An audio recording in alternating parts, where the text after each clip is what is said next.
Hello guys, आज का हमारा टॉपिक है two body problem reduce to one body problem. इसकी स्टडी हम किस लिए करेंगे और ये है क्या चीज़, क्योंकि आपके लिए ये नया वर्ड होगा। Reduce to one body problem यानी टू बॉडी प्रॉब्लम को वन बॉडी प्रॉब्लम में कन्वर्ट करना है। यानी कि अभी तक हम जैसे दो मास ले लेते थे M1 और M2, और एग्जाम्पल के रूप में जैसा कि आपने ग्रेविटेशनल फोर्स पढ़ा, तो ग्रेविटेशनल फोर्स में क्या होता था, F equal to GM1 M2 upon R square. पढ़ा है कि नहीं पढ़ाइए। तो इसी को हम वन मास में हम चाहते हैं कि ऐसे स्टडी करें। न्यूटन का सेकंड लॉ क्या होता है, ME, यानी यहाँ दो मास लगे हुए हैं, हम उसको एक मास के रूप में स्टडी करें। ठीक है ना। तो ये सब किसके अंडर में स्टडी करी जाती, ये सब सेंट्रल फोर्स के इन्फ्लुएंस में स्टडी करी जाती है, जैसे gravitational force, electrostatics force, deforming force, यानी अंडर सेंट्रल फोर्स के इन्फ्लुएंस में या उनके प्रभाव में, किसके, सेंट्रल फोर्स के इन्फ्लुएंस में ग्रेविटेशनल फोर्स है। न्यूटन का जो ये second law F equal to MA है, या फिर हम कहें इसकी जगह इलेक्ट्रोस्टैटिक्स। तो ये जितने भी इनवर्स स्क्वायर लॉ होते हैं वो लगभग सभी अंडर सेंट्रल फोर्स के इन्फ्लुएंस में किए जाते हैं। अब इसकी हमें क्यों जरूरत पड़ी और ये क्या है, सेंट्रल फोर्स क्या है, ये कंजर्व है कि नहीं कंजर्व है, इसका एंगुलर मोमेंटम कंजर्व है या एनर्जी कंजर्व है, और इसकी हम स्टडी क्यों कर रहे हैं, और टू बॉडी प्रॉब्लम को वन बॉडी प्रॉब्लम में क्यों कन्वर्ट कर रहे हैं। तो इन सब चीजों को जानने के लिए इससे पहले थोड़ी सी समरी हम बता देते हैं आपको कि motion of planet and celestial body, या हम सैटेलाइट की जब स्टडी करते हैं, क्या हमने बोला, motion of planet. Motion of planet यानी इसका मतलब हो गया कि सन को हम एक फोकस पे मान लें। यहां पर केवल समरी बता रहे, अभी कोई डिटेल्स में बात नहीं कर रहे हैं।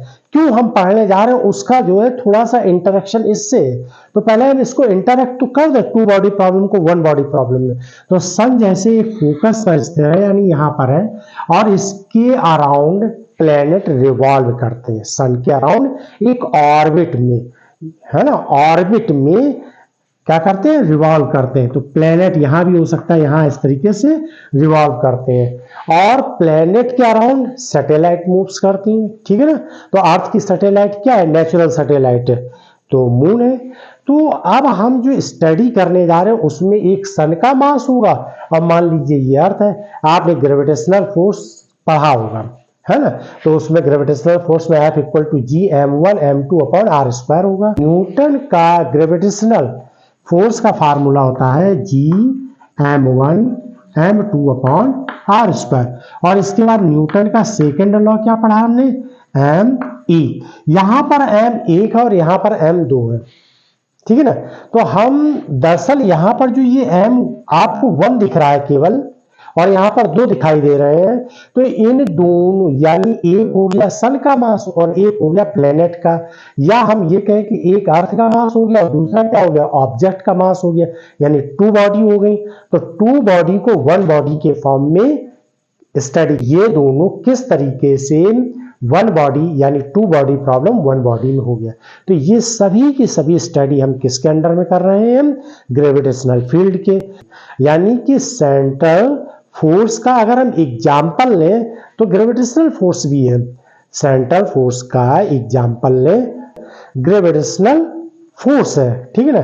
और इसके साथ साथ अगर हम कहें इलेक्ट्रोस्टैटिक्स फोर्स भी ले सकते हैं, डिफॉर्मिंग फोर्स भी ले सकते हैं, हुक्स लॉ में भी जो फोर्स आता है उसको भी हम ले सकते हैं। तो इस तरीके से ये सभी के सभी क्या होते हैं, सेंट्रल फोर्स के इन्फ्लुएंस में होते हैं। और सेंट्रल फोर्स क्या है, एक कंजर्वेटिव फोर्स है। क्लियर है ना, कैसा है, कंजर्वेटिव फोर्स है। और कंजर्वेटिव फोर्स का मैंने एक वीडियो भी बना के डाला हुआ है ना। तो अब हम स्टार्ट करते हैं two body problem reduce to one body problem. यहाँ पर टू बॉडी प्रॉब्लम को आप देखिए, हम आपको दिखा रहे हैं यहाँ पर इस तरीके से फिगर में। ये क्या है, यहाँ पर ये एक्स एक्सिस है और ये वाई एक्सिस है और ये हमने जेड एक्सिस ले लिया। इसको हम इनर्शियल फ्रेम नाम देंगे। इनर्शियल फ्रेम वो होते हैं जो न्यूटन के फर्स्ट सेकंड लॉ को होल्ड करते हैं, ठीक है ना। इसका ओरिजिन O है। अब यहाँ पर हमने एक पार्टिकल ले लिया जिसका मास m1 है और O से उसकी पोजीशन वेक्टर वैल्यू क्या हो जाएगी, r1 हो जाएगी। मास की पोजीशन वेक्टर O से r1 होगी। इसी तरीके से हम दूसरा पार्टिकल ले लेते हैं और उसका मास कितना है, m2 है और उसकी पोजीशन वेक्टर क्या हो जाएगी, O से, O के रिस्पेक्ट में, तो वो निकल कर आ जाएगी r2। अब इन दोनों को हम मिला देते इस तरीके से, क्लियर है। इन दोनों को हमने इस तरीके से मिला दिया। अब ट्रायंगल वेक्टर थ्योरम के अकॉर्डिंग अगर देखें तो इसको हम ऐसे ले सकते हैं। मान लीजिए एक ट्रायंगल ये है जिसकी r1 पोजीशन है, दूसरा हमने क्या ले लिया, ये r2 है और इसका मास m1 है, ये m2 है और इसको हमने ट्रायंगल ऐसे कर दिया। तो अब ये क्या आ जाएगा, r के, तो r इक्वल टू हो जाएगा r1 माइनस r2। ये ट्रायंगल वेक्टर थ्योरम के अकॉर्डिंग। एरो देखिए, ये वेक्टर, ये देखिए इधर की ओर एरो ये दिया हुआ है, हेड, इसका हेड ये है और इसको इससे मिला दिया है ना। तो ट्रायंगल वेक्टर थ्योरम के according r equal to position vector equal to r1 minus r2 हो जाएगी। r1 r2 क्या है, r1 जो है O से m1 तक के पोजीशन वेक्टर है m1 पार्टिकल के लिए, m2 पार्टिकल के लिए क्या हो जाएगी पोजीशन वेक्टर, O से r2 है। तो हमने यही मैटर लिखा है, consider a system of two particle, दो पार्टिकल मैंने ले लिए, ठीक है, of masses m1 and m2, its position vector r1 r2 with respect to origin, with respect to origin से m1 पार्टिकल की पोजीशन r1 है और m2 पार्टिकल के लिए O से r2 में पोजीशन वेक्टर है। An inertial frame of reference, ये inertial of frame x y z और जिसका ओरिजिन O है, ये इनर्शियल फ्रेम है जो न्यूटन के फर्स्ट सेकंड लॉ को होल्ड करता है, उसे हम इनर्शियल फ्रेम बोलते हैं। There is no external force, इन दोनों पर कोई एक्सटर्नल फोर्स नहीं लगा हुआ है, इन दोनों पर कोई एक्सटर्नल फोर्स नहीं है, क्लियर है। No external force acting on the system, यानी ये जो सिस्टम है, इस सिस्टम में कोई भी एक्सटर्नल फोर्स वर्क नहीं कर रहा है, ठीक है ना।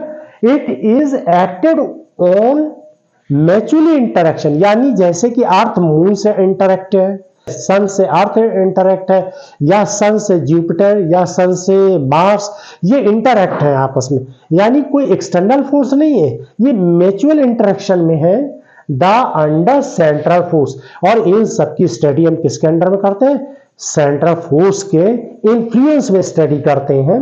अब देखिए यहां पर दो फोर्स हमको मिल रहे हैं, एक फोर्स हमने लिखा है F12, ये F12 फोर्स यहां पर एक्ट होगा इस डायरेक्शन में और m1 पार्टिकल पर लगेगा, लेकिन किसके द्वारा, m2 की वजह से।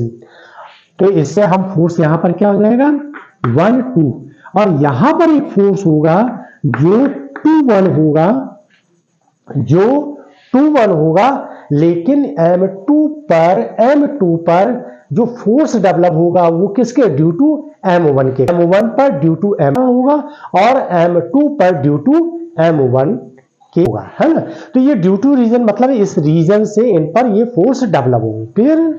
तो यहां पर the under central force F12 on m1 due to m2 as well as force F21 on m2 due to m1 are both directed toward the centre of mass. अब सेंटर ऑफ मास का मतलब ये हो गया, यहां पर ऐसे मिला दीजिए, ये RCM हो जाएगा, ये सेंटर ऑफ मास हो जाएगा, ठीक है ना। तो अब यहां पर हम टू बॉडी प्रॉब्लम को वन बॉडी में कैसे कन्वर्ट करते हैं। अब देखिए इसका डेरिवेशन क्या होगा। तो अकॉर्डिंग टू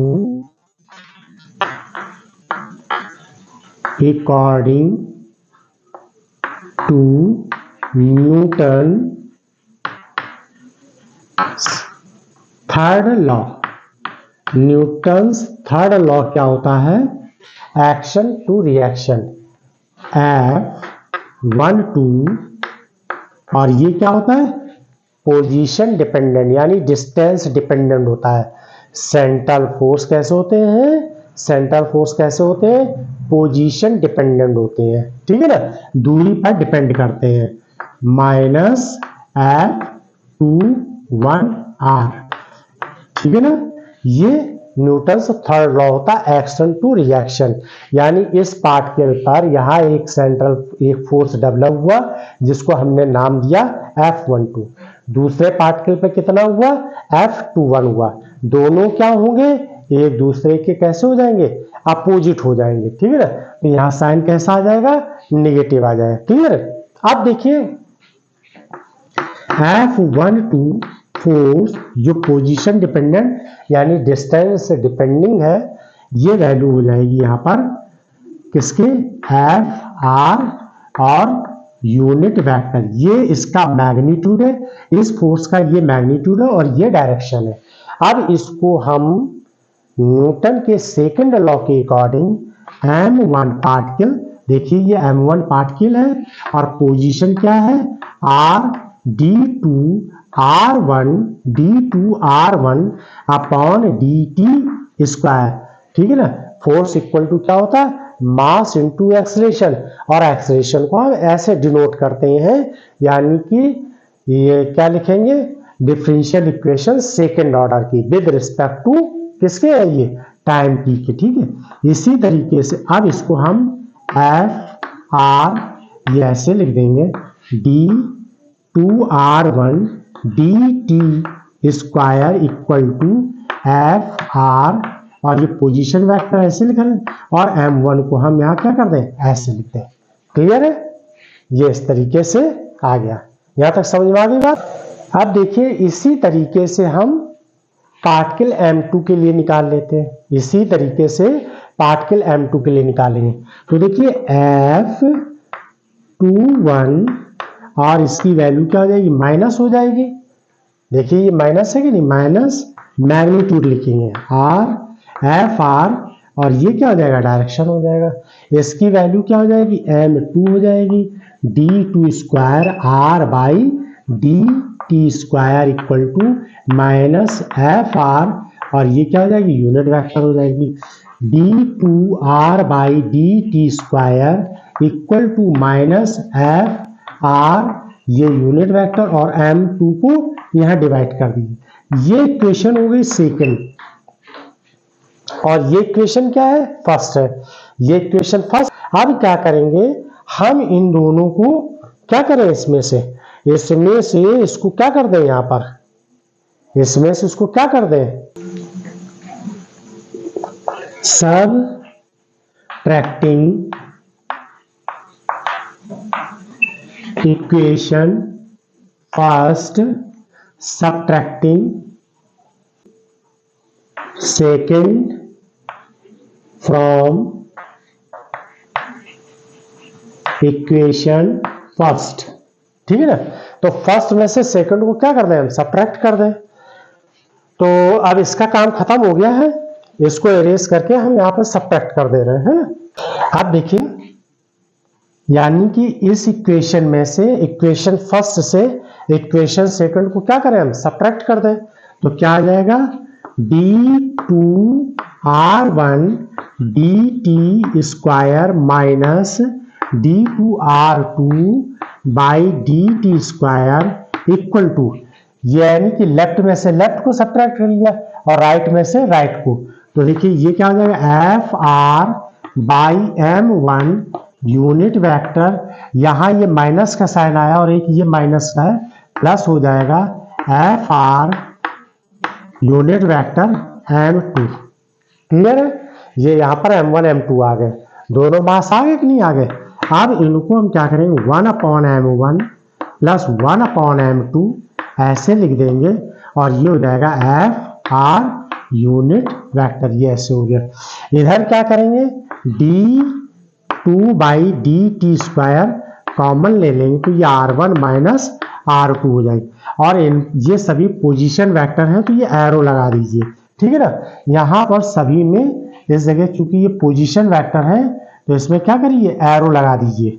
ये देखिए ये एरो इस तरीके से लगा दिए, ठीक है ना। अब देखिए ये किसके बराबर है, ये देखिए R1 minus R2 equal to R क्या आ जाएगा, तो इसको आप क्या लिख दीजिए d2/dt स्क्वायर, और ये क्या हो जाएगा R क्यू हो जाएगा। देखिए इस ट्रायंगल के according R equal to R1 minus R2 लिखा है कि नहीं, तो ये R1 माइनस R2 आ जाएगा। फिर इक्वल टू इसको हम एलसीएम लेके सॉल्व कर लें तो ये M1 हो जाएगा M2 और यहाँ पर आ जाएगा M2 M1, इसको एलसीएम लेके सॉल्व कर लिया, ये F और ये ऐसे लिख दिया यूनिट वेक्टर के फॉर्म में। क्लियर है यहाँ तक? तो ये हमारा एक फार्मूला फिर फाइनली निकल कर यहाँ आ रहा है। अब जरा ध्यान दीजिए, अगर हम इस कंबाइंड मास को हम 1/μ से लिख दें, किससे लिख दें 1/μ से लिख दें, तो ये F R और ये यूनिट वेक्टर हो जाएगी, ठीक है ना, और ये d2R/dt स्क्वायर हो जाए, ये म्यू यहाँ कर दें, ठीक है, इस म्यू को इस जगह कर दिए, तो mu equal to d2R/dt square equal to FR और ये यूनिट वेक्टर। और देखिए इसको हम किससे रिप्रेजेंट कर रहे हैं, इसको हम फोर्स से ही तो रिप्रेजेंट कर रहे हैं, यानी सेंट्रल फोर्स क्या होते हैं, सेंट्रल फोर्स होता है FR इक्वल टू इसका मैग्नीट्यूड और ये यूनिट वेक्टर। सेंट्रल फोर्स को हम इस तरीके से लिखते हैं, तो अब यहां पर हम क्या लिख दें, इस जगह पर F ये ऐसे लिख दीजिए, क्लियर, और ये म्यू है, ये देखिए यहां पर केवल एक मास रिप्रेजेंट हो रहा है म्यू, और म्यू को किससे हम रिप्रेजेंट करते हैं, अब म्यू इक्वल टू है mu equal to 1/μ equal to, देखिए इसको हमने 1/μ इक्वल टू, तो 1/μ इक्वल टू है M2 प्लस M1 अपॉन ये वाला, देखिए ये इसको 1/μ लिखा है, M2 plus M1 upon M1 M2, यानी इसको 1/μ लिखा है इस तरीके से, ठीक है ना, तो म्यू इक्वल टू क्या हो जाएगा, म्यू इक्वल टू हो जाएगा M1 M2 upon M1 plus M2, इसको बोलते हैं रिड्यूस मास, इसको बोलते हैं रिड्यूस्ड मास, जो हमारी हेडिंग ही है टू बॉडी प्रॉब्लम को यानी M1 M2 मास को हमने 1 मास में बदल दिया, तो ये म्यू से रिप्रेजेंट कर रहे हैं। और ये इक्वेशन देखिए हमारी क्या निकल कर आ गई, ये इक्वेशन अगर और हम जस्टिफाई करके लिखें, इस इक्वेशन को और लिखें, तो F R ये लेफ्ट राइट हैंड को हमने लेफ्ट हैंड कर दिया और इसको लिखा म्यू, और ये क्या है d2R/dt स्क्वायर, यानी कि ये एक्सेलरेशन क्यों हो गया। अब अगर ध्यान दीजिएगा ये म्यू जो लिखा हुआ है, ये म्यू लिखा हुआ है, तो अगर इससे कंपेयर कराओ तो F इक्वल टू ma, देखिए न्यूटन के सेकंड लॉ के इक्विवेलेंट है कि नहीं है, यानी यहां पर m है और यहां पर म्यू है, तो टू बॉडी प्रॉब्लम यानी जो हमने दो डिफरेंट मास लिए थे उसको हमने म्यू में कन्वर्ट कर दिया, ठीक है ना। अब हम एक एग्जांपल से आपको ये दिखाते हैं कि इसका यूज कैसे किया जाता है, इस म्यू को कैसे यूज में लाया जाता है, यानी कैसे अप्लाई किया जाता है, एक एग्जांपल से हमको दिखाते हैं, तथा आप इसको नोट कर लीजिए। और ये मेन डेरिवेशन ये है इसका, जिसमें म्यू क्या है, म्यू जो है M1 M2 upon M1 plus M2 है, इसको हम क्या बोलते हैं, रिड्यूस्ड मास बोलते हैं, इसको हम बोलेंगे म्यू को बोलेंगे रिड्यूस्ड मास, ठीक है। अब रिड्यूस्ड मास का हम कैसे एग्जाम्पल लेके एक एप्लीकेशन दिखाते हैं, कैसे लगाते हैं ना, तो आप इसका स्क्रीनशॉट ले लिए कि रिड्यूस मास को पहले तो डिफाइन कैसे किया गया। तो मैंने आपको एक फार्मूला भी निकाल के दिखाया था, mu equal to M1 M2 upon M1 plus M2। तो इसकी डिफिनेशन क्या बनती है, when there is no external force acting on the two particle, यानी इन दो पार्टिकलों के बीच में कोई एक्सटर्नल फोर्स ना लगाया जाए। ये M1 और M2 पर एक्सटर्नल फोर्स नहीं, ये दोनों एक central force, under central force के इन्फ्लुएंस में जुड़े हुए, यानी म्यूचुअली इंटरैक्ट है। कैसे म्यूचुअली इंटरैक्ट है?